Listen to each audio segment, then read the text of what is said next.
you know the sun's sitting fast, just like they say nothing good ever lasts. Go on now and kiss it goodbye, but hold on to your love because your heart's bound to die. Go on now and say goodbye to our town, to our town. Can't you see the sun sitting down on our town, on our town? Good night.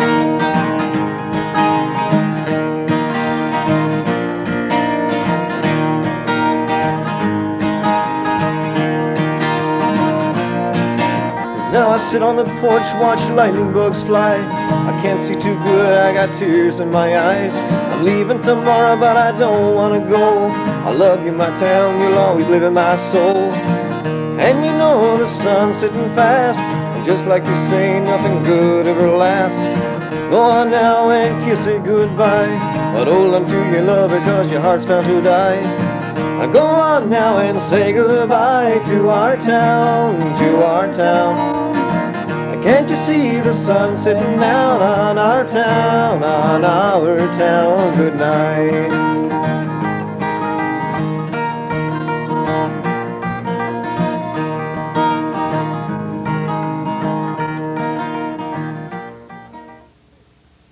Good evening, and welcome to this Week in Review. Tonight's stories include fire call to Burgeo Academy, Burgeo Road closed due to flooding, media release from the Western Healthcare Corporation.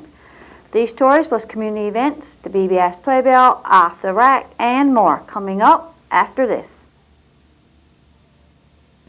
Little things you do that you think are small and few are the things that mean the most to me.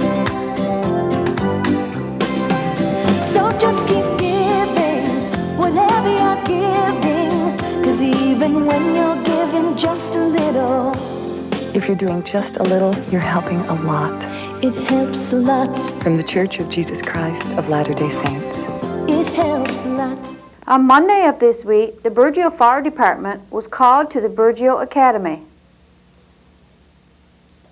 The alarm at Burgeo Academy sounded at approximately 8:50 a.m. The students exited the school in a timely fashion. By this time, the fire department had arrived on the scene. The fire department inspected the entire school, including all maintenance areas, electrical and mechanical rooms, as well as the classrooms. Upon closer inspection, it was concluded that the water pressure in the water lines caused the alarm to go off. When the water pump at the school cut in, there was too much air pressure and no water in the lines. This activated the alarm system. After approximately 15 minutes, the fire department gave an all-clear signal and the students were allowed to return to the classroom.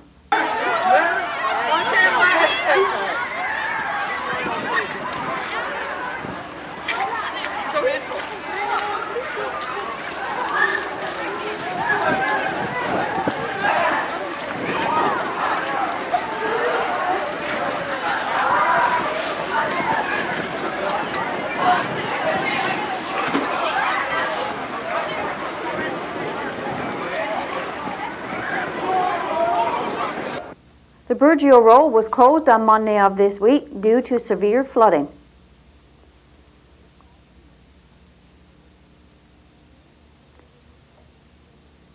The problem was in the top pond area. When we arrived, we were met by John Durnford. He explained that the excavator was about to clear out some of the snow from the culvert to help relieve some of the water that had built up in the area. This would also relieve some of the pressure of the water that had built up further up the road. Lou Cooper escorted us to where the worst problem had occurred. Here is the problem. The water is dammed on the other side of this snowbank. It has nowhere else to go except over this snow wall. On the other side of this snow wall was tons of water, dammed up because of snow and because the culverts in the area had been blocked with snow as well. If this broke, all the pinned-up water would be let loose on the Burgeo Road, and this would cause the roads to be completely washed away and a safety hazard for anyone who happened to be driving by at the time. The crew will clean out all the culverts along this road in an effort to relieve some of the water buildup. With the amount of water flowing from this waterfall, it is still causing some major problems. As you can see, most of the shoulder of the road has been washed away in this area, and much of the pavement is gone or collapsed.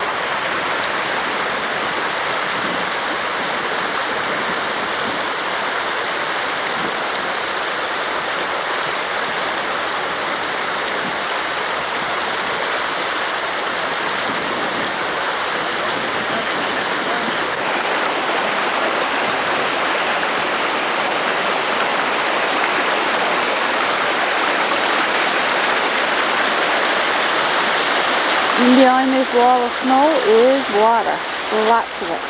You see it's starting to come down through under the snow.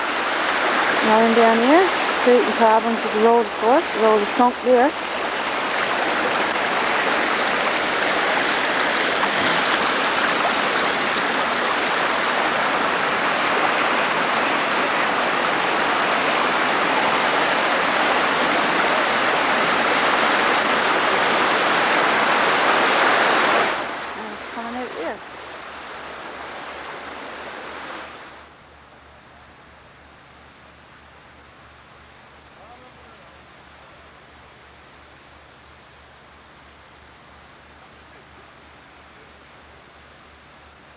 The problem is that the culverts are snowed in, so the excavator is down the road a ways, taking the snow out of the culvert down that way, and needs to be up in this area taking the snow out. Lee was telling us earlier this morning that he's got the knee-length rubber boots on and he couldn't get out of his truck. The water was so high.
Water thing, because there's quite a bit of gravel on the middle of the road there, so the water has receded some.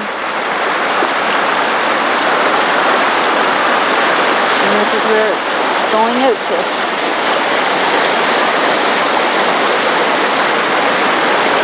Creating another problem. You see the yellow line there, under the water. Or the white one, I should say, not yellow one. I'm saying the yellow one.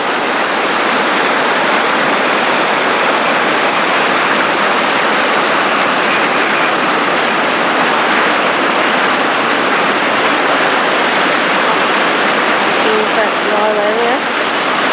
Washed away. Over the road.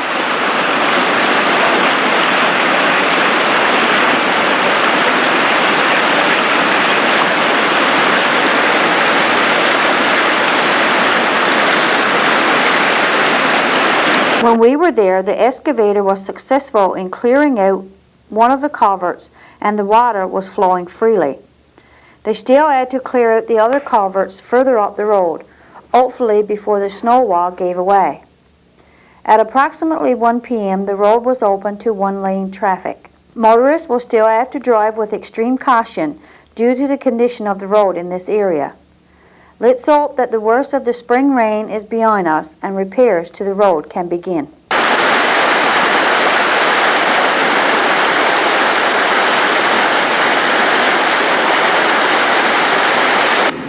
On Tuesday of this week, we received a media release from Damon Clark with the Western Healthcare Corporation.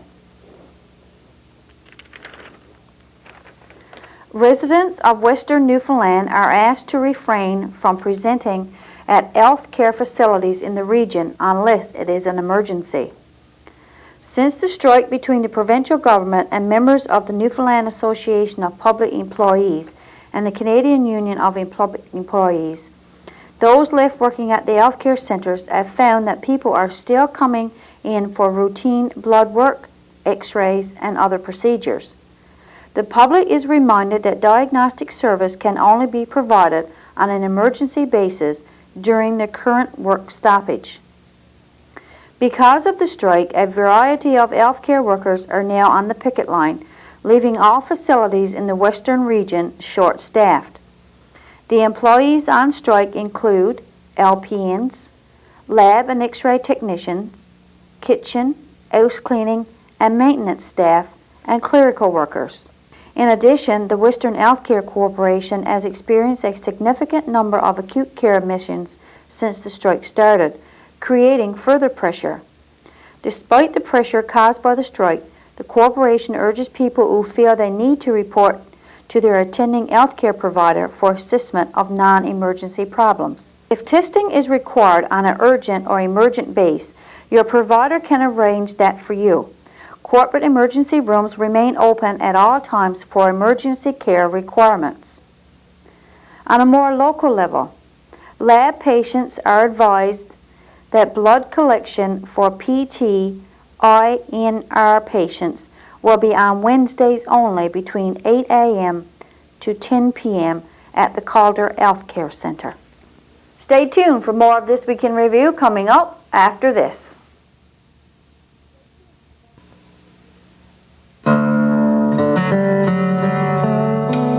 They say if you want a wish to come true, never tell anyone. But there is one wish that can make the difference between life and death. And this wish can only come true if you tell someone. Please, let your family know you want to be an organ donor.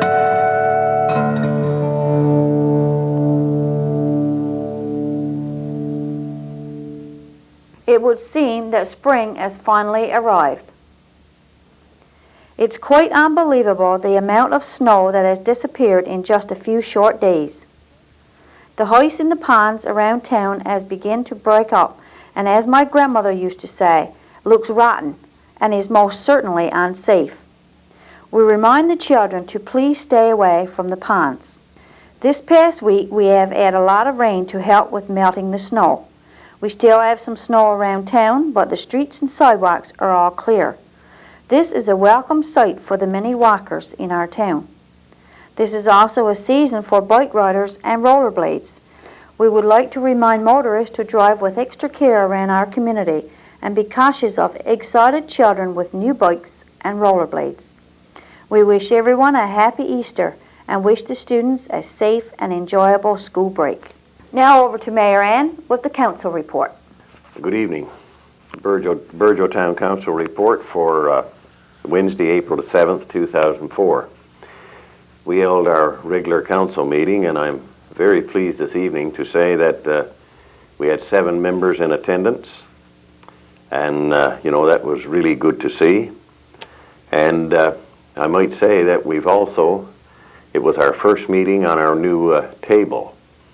I'm not sure, but I think the same table that has been in the council chambers ever since the Burgeo Town Council was incorporated. And to be quite honest with you, it just wasn't fulfilling the purpose. since photocopiers and fax machines and the internet came on stream, every council meeting now, I'm sure the council meetings in the year 2004 has a lot more paper on them than the council meetings of 1950. So therefore, when we used to have a meeting with 7 members in attendance especially, and if you should have a visitor, you know, everybody was pretty much crammed up, so it was decided that we would get a new table. And I must say it was Deputy Mayor Reid who brought this up, and I'm glad that council went along with him. And we do have a lovely table there. I think in the very near future we will be considering new chairs, and we do need some uplifting, face lifting to the council chambers in general, and hopefully within the next year or during the stint of this council, I would certainly like to see our council chambers take on a whole new different look, especially for the incoming new councillors in a year or so time. So anyway, that's how our meeting got off. I'm sure you were advised by Deputy Mayor Reid that some time ago I wrote a letter to the Honourable the Prime Minister, Paul Martin, apprising of our situation in Burgeo and requesting fish quotas.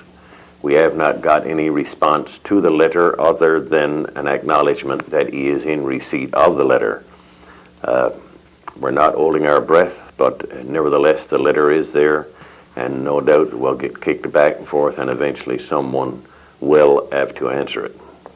I also sent a letter to Kathy Dunderdale regarding this rural secretariat which the new provincial PC government is setting up, and in that letter we requested that Burgeo's case would be considered and Burgeo will be represented, and to just find out more about this rural secretariat which is being set up, and if there is a place for us in that group, and what part we can play, and if there's no part we can play, we certainly want to make sure that the Burgeo case is considered when rural Newfoundland is being considered.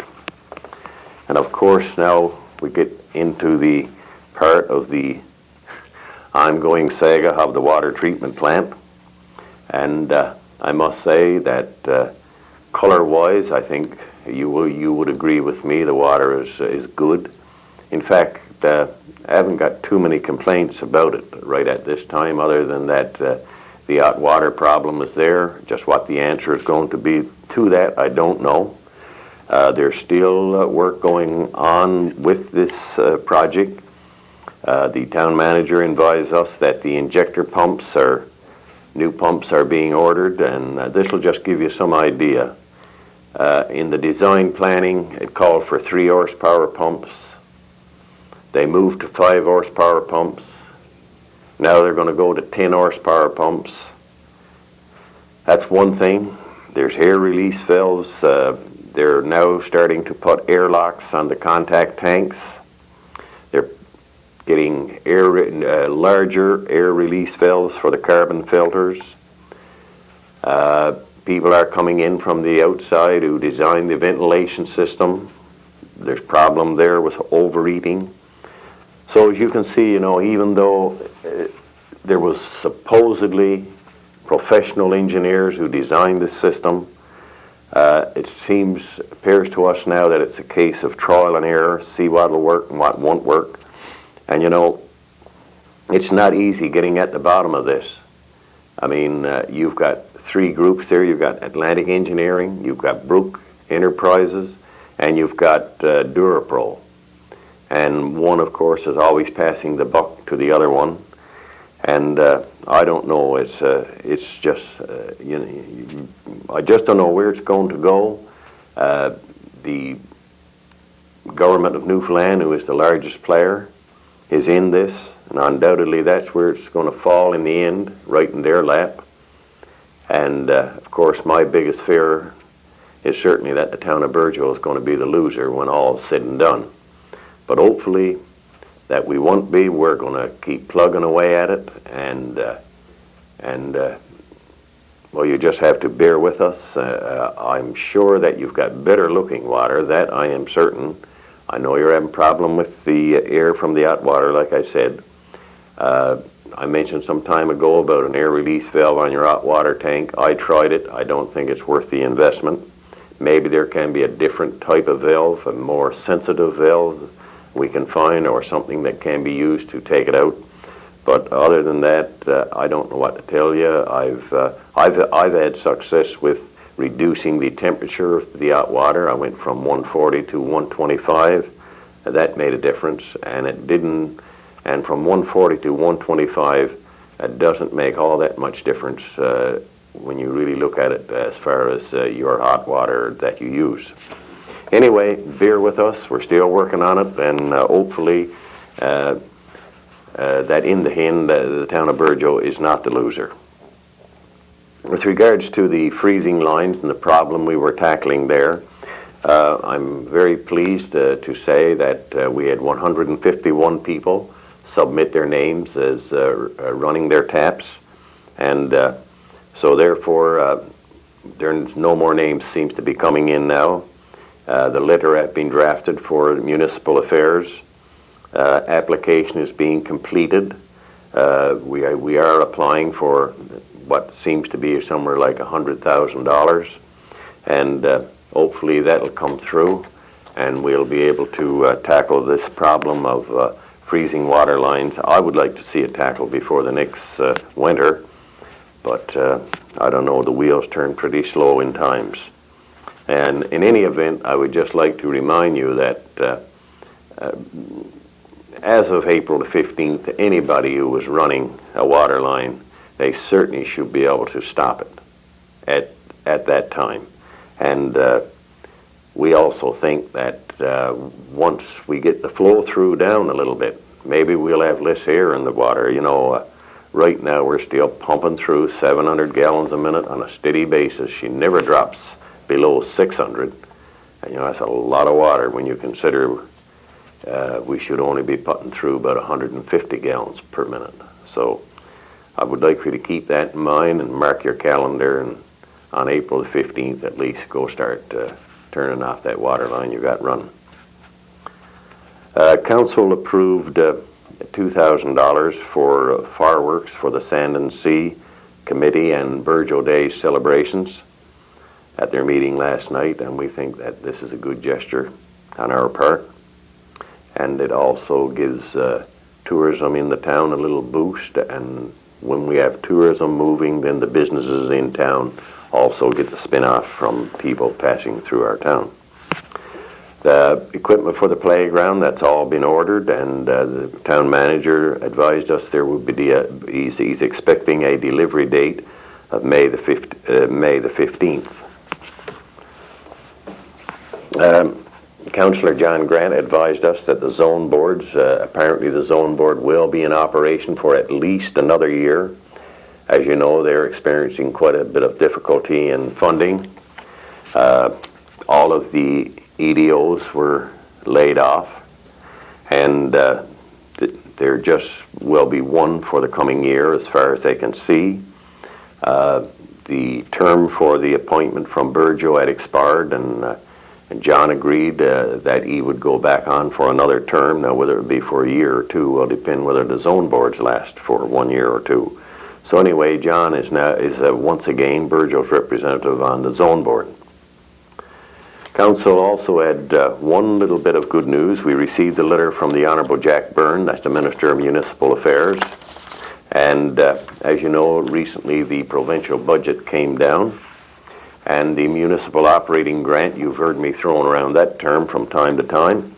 Burgeo did not get cut. Our grant will not be cut for the year 2004 and for the year 2005. So we were very thankful for that, or else that would have been a few more $1,000 we would have had to make up. I'll just read a couple of sentences from Mr. Byrne's letter, in which he stated, in determining how to allocate the grant reduction among municipalities, the department recognized that all municipalities are not on an equal footing in terms of fiscal capacity and financial stability. While some communities are experiencing tax growth, Many small rural towns are challenged by significant population decline and shrinking tax bases. This approach may be perceived as unfair by those communities to be impacted by the grant reduction, but it does reflect the demographic and economic realities in Newfoundland and Labrador today. In the case of your community, the municipal operating grant for the 2005 municipal budget year will remain unchanged. Therefore, you know, they took it into account, and the towns that are booming, I know a town like Clarenville, which is booming, and some other towns, and they did cut their operating grant, and towns like us, which are not booming, they did not cut, and I think that was a very good decision on their part. The arena, as you see, it's moving along. However, Councillor Grant informed us, you know, that their financial situation is not as good as they would like for it to be, and therefore they are going after some federal money for the flooring and so on. And in that regard, a letter of support from Council for their project was requested, and Council certainly will be giving the Recreation Commission a letter which they can use in trying to get a little more funding from ACOA and from some other government departments to complete their job. Some time ago we mentioned that an application was being made for additional fire hydrants and so on for areas of the town, and that application has been in the system now for quite some time, and Council is not pleased with the rate at which that's moving. So therefore we have requested that that will be checked upon, and if that is not going to come about, then maybe we're going to have to look at doing off an hydrant here and a hydrant there, maybe get one a year or something like that. So that's something that's in the works, and the town is starting to get prepared to tackle. And I think that was it for our meeting that night. I'd just like to say that as I strolled around town this week and drove around and my interaction and so on with the people, I take notice that quite a few of our people who go out west working on the seismic has returned to town, and I certainly would like to welcome them back. It's good to see some young faces darting around town. Not that there's anything wrong with the older faces, but it's always nice to have a variety, and it's really nice to see some younger faces. I also would just a little something that passed my way just before I came here to do the broadcast today, and that is that during this week from the town of Grand Britt, the little community of Grand Britt, has got a school enrollment of 3 people, and I see that one of those 3 has been attending school in Burgeo this week, and he's been down here visiting his grandparents who have took up residence in Burgeo. I believe it was last year or the year before last, and therefore he attended school, so it must have been a change for him. And so therefore, you know, I'm just glad to see that Andrew came to Burgeo to go to school this week, and I hope he enjoys Easter with his grandparents. And having said that, I would also like to say a happy Easter to each and every one of you, and that's it from Council for this week. The Citizens Committee in Stephenville has sent us a message for the residents of Burgeo. The Stephenville Airport Citizens Committee is taking this opportunity to bring a very important issue to the residents of Burgeo and surrounding area, the Stephenville Airport. We bring your attention to a questionnaire appearing in the April 6-12 edition of the Georgian. Its purpose is to collect travel information to assist efforts to attract domestic air services to and from the Stephenville Airport. We are seeking your support. Please take a moment to complete this survey and return it by one of the means shown, no later than the extended date of April the 12th, 2004. Further inquiries can be directed to the Stephenville Airport Committee at 709-643-9857. Stay with us for Off the Rack, the community events, and the BBS Playbill, all after this.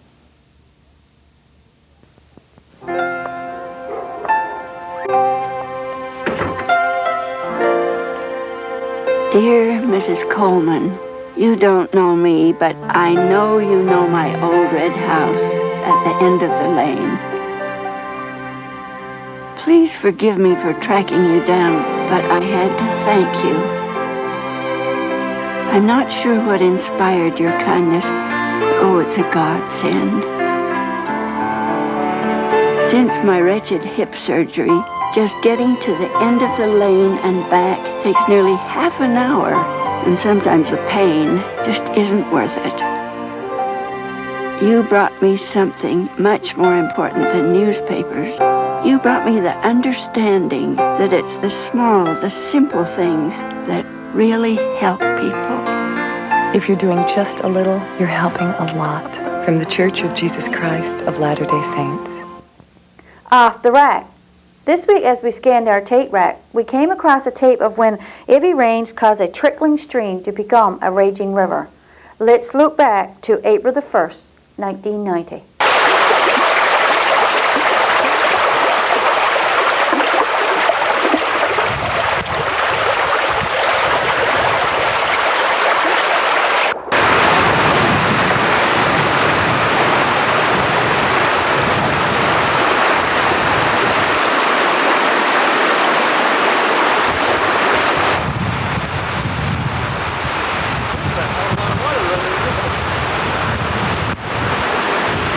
BBS Playbill. Tune in on Tuesday for a rebroadcast of Pansy's Garden. Try your luck on Wednesday by playing Sand and Sea TV Bingo. You could win $500. On Thursday at 7:30, we will have the Lions District Regional Speakout. Join Pansy and the gang for 2 stories, a craft, and lots of fun on Saturday morning at 11 a.m. on Pansy's Garden. And I'll be here again next week with This Week in Review. For This Week in Review, I'm Marie Rose. Good night and God bless.